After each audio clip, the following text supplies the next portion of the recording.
memperbanyak istighfar, secara khusus masalah istighfar. Karena ada sebuah hadis Nabi SAW yang berbunyi, bisa saja rezeki seorang hamba tertahan, ya, ditahan oleh Allah, belum dikasih, ditahan dulu karena dosa yang dia lakukan. Karena dosa yang dia lakukan. Jadi dosa itu bisa menahan. Bisa saja kita mau coba masuk proyek gagal, coba istighfar kepada Allah SWT. Kan? Jadi memang ada dosa yang mengganjal, intinya begitu. Pernah ada 3 orang datang kepada Hasan Basri rahimahullah, seorang ulama tabi'in yang masyhur.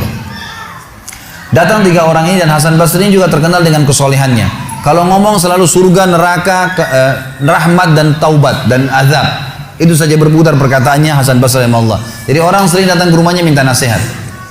Ada 3 orang datang satu hari, antri di rumahnya. Yang satu masuk mengatakan, wahai imam, wahai kiai, wahai ustadz, saya sudah lama menikah dengan istri saya ini, tapi belum dapat anak. Sudah 10 tahun nikah nggak dapat anak. Kami sudah ikhtiar ke tabib ini, minum itu, tapi belum juga Allah takdirkan. Apa saran anda? Maka kata Hasan Basri, perbanyak istighfar. Perbanyak ya, bukan kerjakan istighfar, perbanyak. Terus lisanmu astagfirullah wa atubu ilaih, astagfirullah terus diucapin, jangan berhenti. Gitu.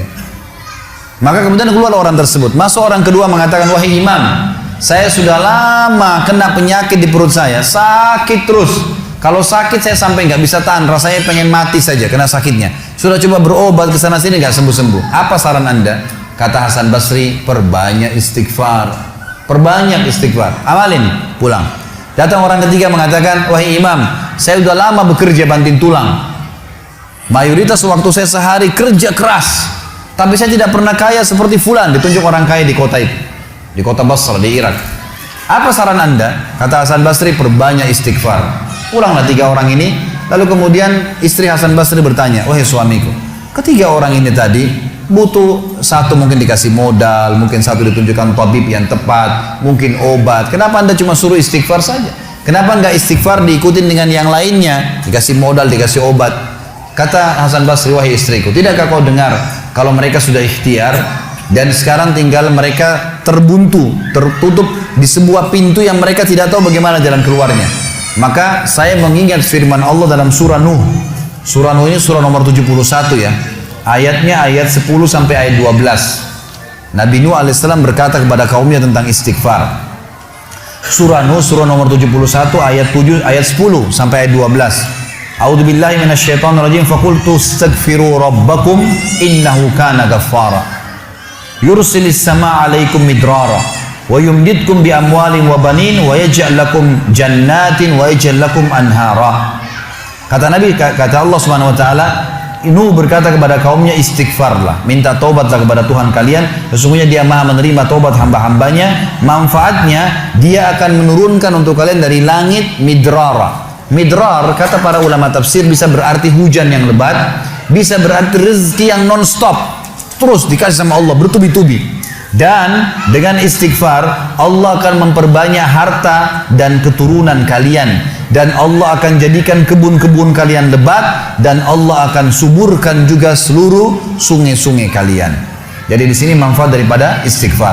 Ada kisah yang lain teman-teman sekalian, kisah Imam Ahmad rahimahullah. Imam Ahmad rahimahullah dari 4 mazhab tadi, Abu Hanifah, Malik, Syafi'i dan Ahmad. Ahmad bin Hanbal muridnya Imam Syafi'i. Mazhab yang keempat.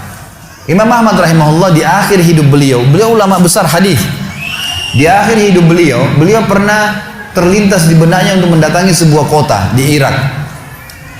Kenapa ke sana nggak tahu. Pokoknya pengen ke sana gitu. Imam Ahmad pergi ke sana. Tiba di kota itu, tapi saya tidak temukan dalam riwayat ini kota apa yang dimaksud. Tiba di kota itu, Imam Ahmad tiba azan maghrib.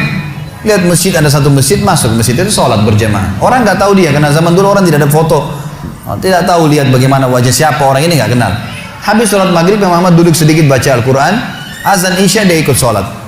Selesai isya, Imam Ahmad pergi ke pojok masjid, mau geletak tidur. Marbot masjidnya datang, dekatin. Wahai syekh, syekh ini dalam bahasa Arab 3 artinya. Bisa satu dari 3. Bisa orang tua, syekh. Bisa orang alim, bisa orang kaya. Jadi tidak selamanya kalau antum dipanggil di Saudi syekh dianggap orang alim gitu. Bisa saja orang tua gitu kan. Dipanggil, hai Syekh, orang tua maksudnya. Ngapain anda di sini? Kata Imam Ahmad, saya musafir, nggak kenal orang siapapun di kota ini. Besok pagi saya mau pergi, nggak ada tempat nginap, saya mau nginap di sini. Karena zaman dulu nggak ada penginapan-penginapan kayak kita sekarang, banyak hotel segala gitu.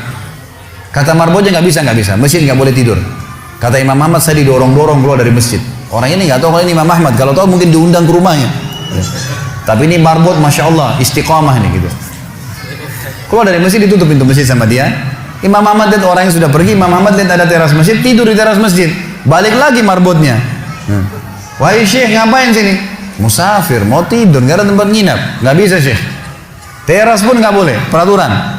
Ini saya bilang tadi istiqamah luar biasa. Imam Ahmad bilang, saya didorong-dorong ke jalanan. Dorong ke jalanan. Waktu saya lagi didorong ke jalanan, ternyata masjid bersebelahan dengan kios penjual roti. Ada satu orang penjual roti di sebelah masjid.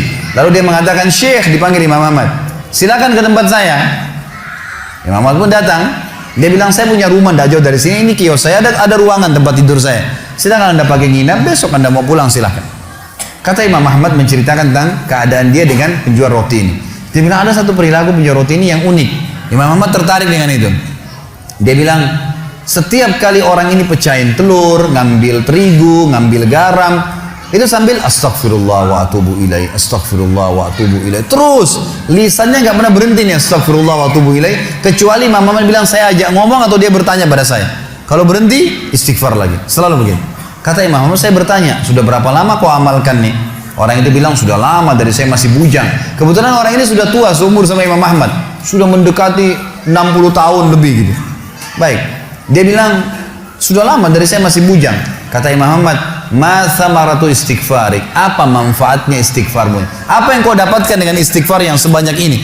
Kata dia, tidak ada apapun yang saya minta kepada Allah kecuali diijabah. Apa saja saya minta Allah kasih, tinggal satu yang belum Allah kasih. Kata Imam Ahmad, apa itu? Dia bilang, saya minta dipertemukan sama Imam Ahmad. Lah ya, kisah nyata. Imam Ahmad mengatakan, Allahu Akbar, istighfarmu lah yang membuat saya datang ke kota ini, tidak tahu kenapa. Istighfarmu yang membuat marbot masjid mendorong-dorong saya keluar masjid. Istighfarmu yang mendatangkan saya ke tempat ini, tempat praktekmu, ke rumahmu.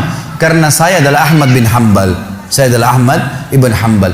Bagaimana istighfar teman-teman sekalian mendatangkan rezeki yang luar biasa. Permintaan apapun didatangkan. Seorang alim ulama biasa didatangin, ini malah didatangkan sama Allah ke tempat orang ini karena istighfarnya. Jadi memperbanyak istighfar manfaatnya sangat besar. Hadis Bukhari kata Nabi SAW, siapa yang mulazamah selalu istighfar, Allah akan jadikan jalan keluar dari masalahnya dan Allah akan berikan rezeki dari tempat tidak disangka-sangka.